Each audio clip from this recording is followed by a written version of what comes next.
అందరికీ నమస్కారం అండి. తెలుగు స్టోరీ బుక్ ఛానల్కి స్వాగతం.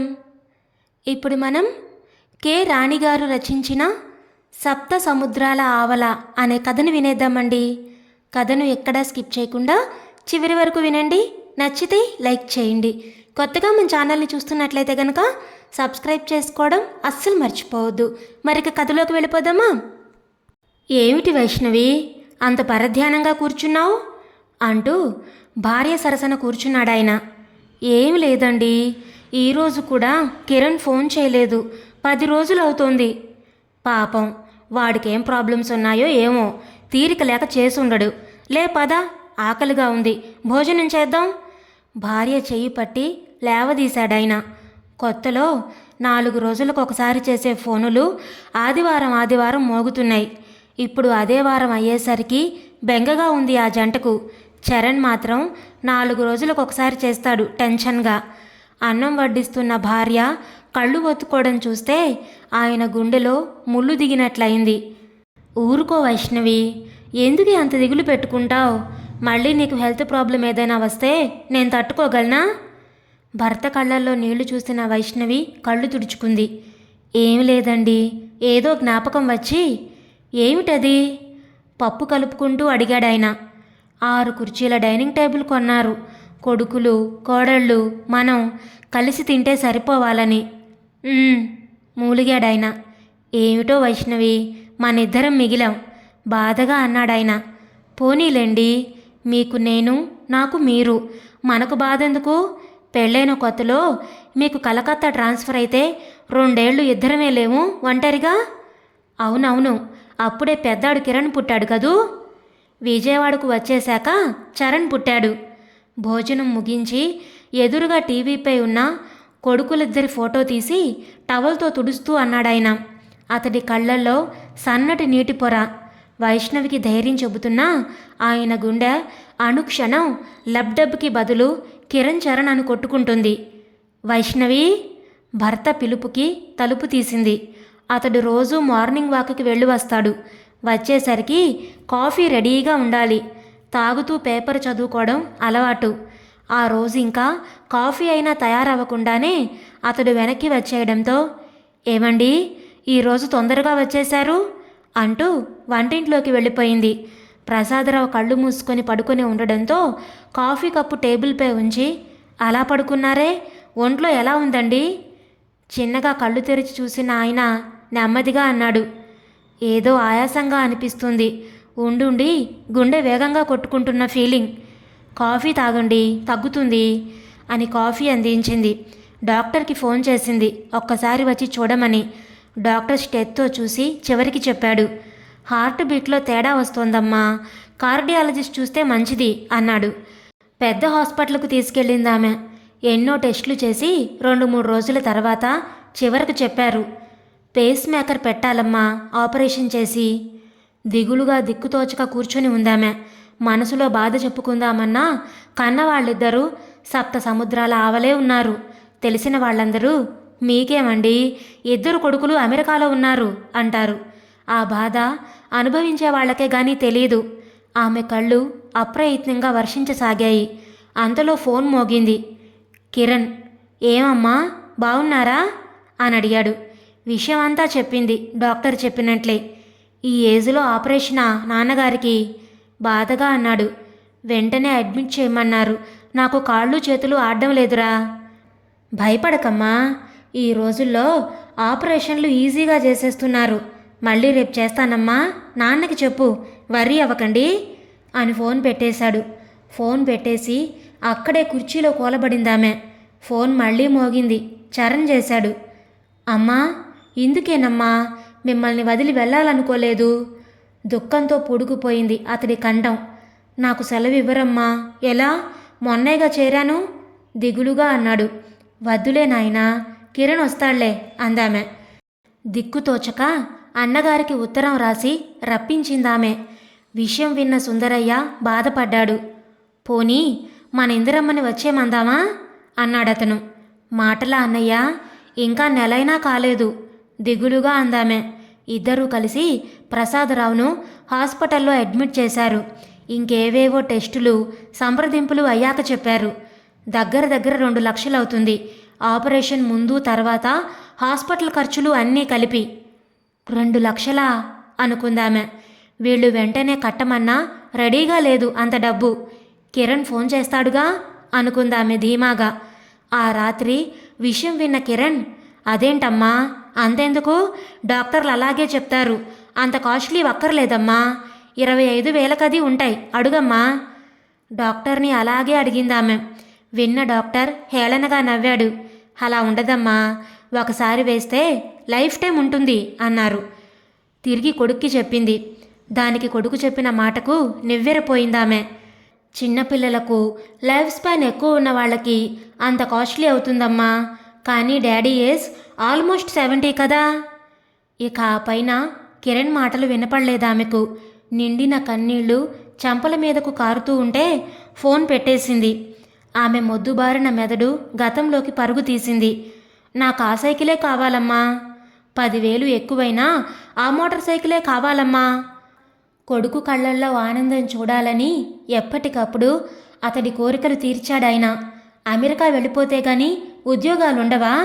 మా కళ్ళెదురుగా ఉంటావు, హైటెక్లో వస్తుందన్నావుగా, అందులో చేరు. అన్నం వడ్డిస్తున్న తల్లి వైపు కోపంగా చూశాడు. ఇక్కడ మహా అయితే 40 ఇస్తారు, 50 ఇస్తారు. అక్కడైతే నెలకు దగ్గర దగ్గర 3 లక్షలు వస్తాయి. వాడంత కోరుకుంటున్నప్పుడు కాదనడం ఎందుకని దాచినవి దొరికినవి డబ్బంతా చేర్చి అమెరికాకు పంపించారు. ఎలాగో ఈ కష్టాలన్నీ తీరిపోతాయి. ఎంత డబ్బు పంపిస్తానో చూడు నేను అమెరికా నుంచి. వెళ్ళే రోజు చెప్పాడు. కొని తెచ్చుకున్న వస్తువులన్నీ సూట్ కేసులో సర్దుకుంటున్న కొడుకు దగ్గర కూర్చున్నారు వైష్ణవి, ప్రసాదరావు. నీకు మంచినీళ్ళు ముంచుకు తాగడం కూడా రాదు, అక్కడ ఎలా తింటావో ఏమో దిగులుగా అందామె. అన్నీ అవే బాగుంటాయమ్మా, తేలిగ్గా అంటున్న కొడుకును ఆశ్చర్యంగా చూసిందామె. సాయంకాలం ఫ్లైట్ అనగా వచ్చేవారు పోయేవాళ్లతో అసలు మాట్లాడుకోవడానికే లేదు. చిన్న చిన్న ప్యాకెట్లు అమెరికాలో తమ వాళ్ళకిమ్మని తీసుకొచ్చి ఇచ్చేవాళ్ళు. బరువు ఎక్కువ అవుతుందమ్మా అంటూ వడియాలు ఊరమిరపకాయల ప్యాకెట్ తీసేశాడు. ఆమె మనసు నొచ్చుకుంది. ఎవరో ముక్కు ముఖం తెలియని వాళ్ల కోసం తనెంతో అపురూపంగా ప్రేమగా ఇచ్చినవి వదిలేసినందుకు. కిరణ్ ఎక్కిన విమానం దూరంగా ఎగిరిపోతుంటే తన గుండెను శరీరం నుంచి వేరు చేసి ఎవరో దూరంగా తీసుకుపోతున్నంత బాధ కలిగింది ఆయనకు. చిన్నబోయిన ఇంట్లో తను బాధపడితే భార్య కూడా బాధపడుతుందని ధైర్యం నటించిన ప్రసాదరావు బాత్రూంలో తనివి తీరా ఏడ్చి గుండె బరువు దించుకున్నాడు. 2 ఏళ్ల తర్వాత వచ్చిన కొడుకు కిరణ్తో కోడలు కూడా వచ్చింది. అమ్మా, నేను ఈ అమ్మాయిని పెళ్లి చేసుకున్నాను అని చూపించాడు తీసుకొచ్చి. ఆ అమ్మాయి టైట్ ప్యాంట్లవి వైష్ణవికి నచ్చలేదు. బాగుండదని ఏదో పలకరించింది. మమ్మీ, వీళ్ళ ఫ్యామిలీ 20 ఏళ్ల క్రితమే అమెరికాలో సెటిల్ అయిపోయారు చెప్పాడు కొడుకు. పెళ్ళి అక్కడే అన్నారు వాళ్ళు, మీరెలాగా రాలేరని పిలవలేదు పెళ్ళికి సంజాయిషి ఇచ్చాడు. ప్రసాదరావు మౌనంగా ఉండిపోయాడు. ఏవో ఇంటి అడ్వాన్సులు, కారు ఖర్చులు, హెల్త్ కార్డ్సు, అవి ఇవి చాలా టైట్ అమ్మా. 10 రోజులుండి వెళ్ళిపోయారు. ఎప్పుడూ అదే మాట. చరణ్ ఏవో కోర్సులకు ఫీజు కట్టాలన్నా అదే మాట. ఆఖరికిప్పుడు తండ్రికి ఆపరేషన్ అన్నా అదే మాట. నా దగ్గర ఇంతకంటే లేదమ్మా, మిగిలింది మీరు సర్దుకోవచ్చుగా అన్నాడు 1,00,000 రూపాయలు పంపించి. ఎలారా అంటే, ఏం చేయనమ్మా, ఓ పక్క మా బాధలు మాకున్నాయి, మా ఉద్యోగాలు ఎన్నాళ్ళుంటాయో తెలియడం లేదు. అదేంట్రా అలా అంటావేంట్రా కిరణ్ ఆందోళనగా అడిగింది తల్లి వైష్ణవి. నేను చదివిన చదువు చాలదమ్మా, అందుకే ఇక్కడ ఇంకా చదువుతున్నాను. పరీక్ష రాశాను, నాకే చాలా ఖర్చు అయిపోతుంది. ఇప్పుడు సుష్మ కూడా ప్రిపేర్ అవుతుంది, ఫీజు కట్టాలి, 1,00,000 అవుతుందమ్మా. నోట మాట రాలేదామెకు. ఎంత డబ్బు పంపిస్తానో చూడు, బాధలు తిప్పలు అన్నీ వదిలిపోతాయి అని చెప్పిన కొడుకేనా? సరేరా, పాపం నీ బాధలు నీవి అని ఫోన్ పెట్టేసింది. ఏమంటాడు పెద్దాడు అడుగుతున్న ప్రసాదరావు దగ్గరకు ముఖం ప్రసన్నంగా మార్చుకుని వెళ్ళింది. ఆలోగా నర్సొచ్చి ఏవో టాబ్లెట్స్ అవి ఇచ్చింది. మీ ఆపరేషన్ వచ్చే మంగళవారం ఉదయం ఫిక్స్ చేశారు డాక్టర్ అని చెప్పి వెళ్ళిపోయింది. దిగులుగా భార్య ముఖంలోకి చూశాడు. ఆమె కళ్ళల్లో నీళ్లు చూసిన ప్రసాదరావు, అమ్మయ్యా, ఆ ఆపరేషన్ ఏదో అయిపోతే ఈ హాస్పిటల్ బాధ తప్పుతుంది, మన ఇంటికి వెళ్ళిపోవచ్చు తేలిగ్గా నవ్వుతూ అన్నాడు. వైష్ణవి, రాత్రి పిల్లలు ఫోన్ చేస్తే నేను ఒకసారి వాళ్ళతో మాట్లాడాలి, వీల్ చైర్లో తీసుకెళ్ళు ప్లీజ్ చిన్నపిల్లాళ్ళ బ్రతిమలాడుతున్న భర్తతో సరే అంది. కానీ కిరణ్ ఏం మాట్లాడి భర్త మనసును నొప్పిస్తాడోనని భయపడింది. అలాగే ఫోన్ దగ్గరకు తీసుకెళ్ళింది డాక్టర్ పర్మిషన్తో. ముందు చిన్న కొడుకు ఫోన్ వచ్చింది. చరణ్ తండ్రికి ధైర్యం చెప్పాడు. అక్కడ వెంకటేశ్వర స్వామి గుడికి వెళ్ళి ఆయన పేర పూజ చేయించానని, తప్పక నయమవుతుందని చెప్పాడు. చరణ్ భార్య బావమరిది సుందరయ్య కూతురు ఇందిర ఎంతో బాధపడింది, టైంకి దగ్గర లేకపోయానే అని. చరణ్, బాబు మధ్యలో అడ్డు చెప్పకుండా నే చెప్పేది పూర్తిగా విన్నాయినా. భర్త కొడుక్కి ఏం చెప్తాడోనని ఆతరంగా చూస్తున్న వైష్ణవి మనసు పిండినట్లయింది. ఆపరేషన్ సక్సెస్ అవుతుందని డాక్టర్లు, మీరు, నేను అందరం అనుకుంటున్నాం. కానీ 1% పైవాడి లీల కూడా ఉంటుందిగా. ఆగు, నన్ను చెప్పని ఆయాసపడ్డాడాయన కాసేపు. తిరిగి చెప్తున్న ప్రసాదరావును వారించబోయింది వైష్ణవి. చేత్తోనే సైగ చేశాడాయన అడ్డు రావద్దని. ఒకవేళ నాకేమైనా అయితే ఉండు నాయనా, విను. నాకేమైనా అయితే మీ అమ్మను నువ్వు ఇందిరా చూసుకోవాలి. పిచ్చిది పాపం, నన్ను తన కోసం ఎప్పుడూ ఏదీ అడగలేదురా మీ అమ్మ. మీ ఇద్దరిని గొప్పగా చూసుకోవాలనే ప్రయాసపడింది. మీ అమ్మ పేరున 1,00,000 రూపాయలు డిపాజిట్ చేశాను బ్యాంకులో. ఆ కాగితాలు లాయర్ కృష్ణగారి దగ్గర దాచాను. ఏదో బలహీన క్షణంలో అది కరిగిపోతే నే లేకుంటే అది అన్యాయం కాకూడదని నీ మీద నాకు ఆ నమ్మకం ఉంది. ఫోన్ పెట్టేసిన ప్రసాదరావు భార్యను దుఃఖించొద్దని ఊరడించాడు. అటు తర్వాత పెద్ద కొడుకు కిరణ్తో మాట్లాడాడాయన. మీకేం కాదు డాడీ, పేస్ మేకర్ అంటే చేతికి వాచి పెట్టుకున్నంత ఈజీ. అదే బాబు, ఒకవేళ నేను లేకుంటే మాట చెప్తున్నాను. ఇల్లు 2 లక్షల అప్పులో ఉంది. ఇల్లు నీకు చరణ్కి చెరిసగం. ఇక మీ అమ్మ. మధ్యలోనే అడ్డు వచ్చాడు కిరణ్. డాడీ, నేనే సుష్మా వాళ్ళ పేరెంట్స్తో కలిసి ఉంటున్నాను. తెలుసురా, మీ అమ్మ భారం నీకు పెట్టంలే. అవును డాడీ, చరణ్ దగ్గరుంటే బాగుంటుంది అమ్మకు కూడా. పేలవంగా నవ్వాడాయన. అవునరా, సరిగ్గా నేను అలాగే అనుకున్నాను. డాడీ, అసలు పెద్దింట్లో మీకు కష్టంగా లేదు? అది అమ్మేసి చిన్నిల్లు తీసుకుంటే బెటర్, ఏ రెంటుకో. చిన్నప్పటి నుంచి కిరణ్ గుండెలో పొడిచినట్లు పెట్టిన సమస్యలు, ఆడిన మాటలు చిన్నవే. ఇది గుణపంతో పొడిచినట్లే అనిపించింది ఆయనకు.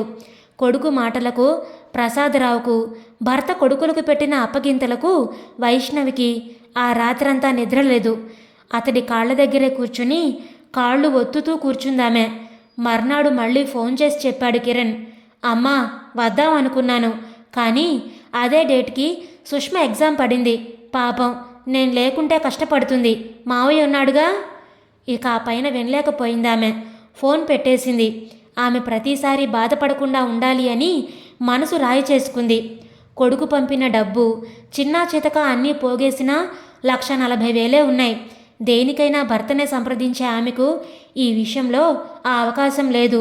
ఆయన మరింత కృంగిపోతాడని ఆలోచించింది. అన్నగారికి అంత అవకాశం లేని స్థితి. స్థిరంగా నిర్ణయించుకున్న వైష్ణవి బీరువా తెరిచింది. లాకర్లో ఉన్న నీలిరంగు వెల్వెట్ పెట్టె తీసింది. తళతళా మెరుస్తున్న బరువైన నల్లపూసల గొలుసు.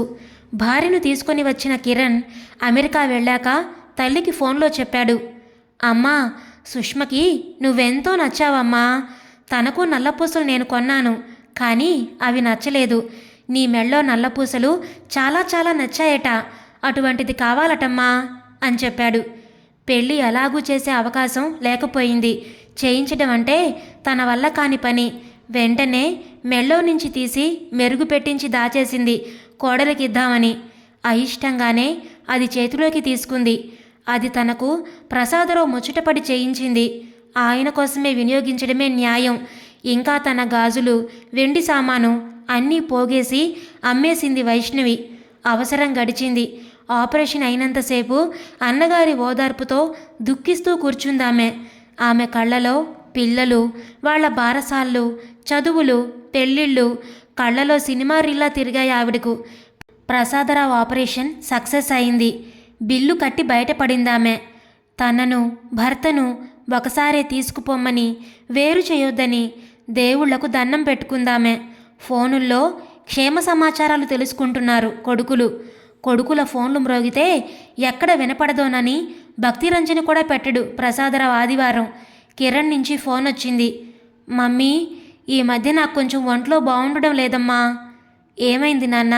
జ్వరమా? మందులు వేసుకుంటున్నావా?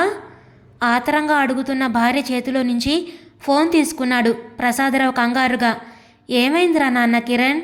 ఆత్రంగా అడిగాడాయన. అత్తమామలతో ఎప్పుడో తప్ప మాట్లాడదు సుష్మా. ఆమె తీసుకుంది ఫోను. బాగున్నారా మామయ్య గారు అంటూ. నాకేమమ్మా, నిక్షేపంగా ఉన్నాను. వాడికేమైంది? గాబరాగా అడిగాడాయన. మీ అబ్బాయికి కిడ్నీ ట్రబుల్ వచ్చింది మామయ్య. మరి మందులవి జాగ్రత్తగా వాడుతున్నాడా? మందులతో తగ్గదట మావయ్య. మరి ఆపరేషన్ అన్నారా? అయ్యో దేవుడా! ఆయన రక్తానికి సూట్ అయ్యే కిడ్నీ కావాలట మావయ్య. ఇక్కడ ఇంకా దొరకలేదు. డాక్టర్లేమో ఆపరేషన్ తొందరగా చేయాలంటున్నారు. అలాగా?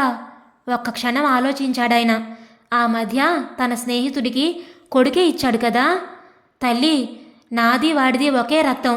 నా కిడ్నీ ఇస్తానమ్మా. దిగులు పడొద్దని వాడికి చెప్పు. తొందరగా ఏర్పాట్లు చేయమను. ఎలా? నేను రావాలా, లేక కిడ్నీ ఎలా అయినా పంపే ఏర్పాట్లుంటాయా? వైష్ణవి భర్తను అడిగింది. ఏమండి, ఈ మధ్య గుండె ఆపరేషన్ అయింది, మీకు కిడ్నీ ఇస్తే?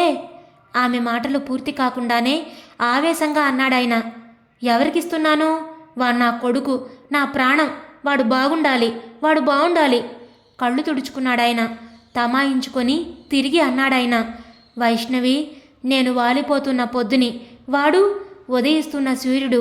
వాడు 10 కాలాల పాటు చల్లగా ఉండాలి. కొడుకు ఫోటో గుండెకు హత్తుకున్నాడాయన. ఆ కన్న మనసులు 7 సముద్రాల ఆవల ఉన్న కొడుకు కోసం పరితపిస్తున్నాయి. ఇది కన్నవారికి సంతానానికి మధ్య అనాదిగా నలుగుతూ వస్తున్న అనుబంధం. ఇదండి ఈరోజు కథ. ఈ కథను గురించిన మీ విలువైన అభిప్రాయాలను కామెంట్స్లో తప్పకుండా తెలియచేయండి. ఇంత మంచి కథను మనకు అందించిన కె రాణి గారికి మనందరి తరపు నుంచి ధన్యవాదాలు తెలియచేసుకుంటున్నానండి. మరి ఈ కథ మీకు నచ్చిందా? నచ్చితే లైక్ చేయండి, షేర్ చేయండి.